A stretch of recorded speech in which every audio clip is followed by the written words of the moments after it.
ঢাকা বিশ্ববিদ্যালয় 2014। গল্পের শুরুটা সেখান থেকে শুরু হয়,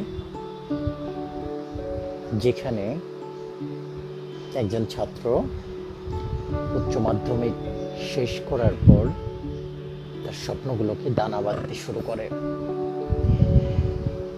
সত্যি বলতে, উচ্চ মাধ্যমিক পরীক্ষার পর আমাদের দেশের মেধাবী ছাত্রছাত্রীদের জন্য অন্যতম পাদপীঠ স্থান, পছন্দের স্থান, তার সম্মান, তার ভালো লাগার, তার অবশিষ্ট লক্ষ্য থেকে ঢাকা বিশ্ববিদ্যালয়।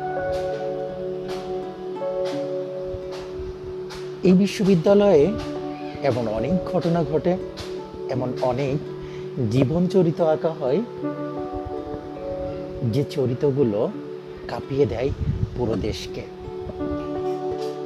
যেমনভাবে মেধাবীদের সন্নিবেশ ঘটে এখানে, একইভাবে এখানে লেখা হয় ইতিহাসের অনেক বড় বড় অধ্যায়।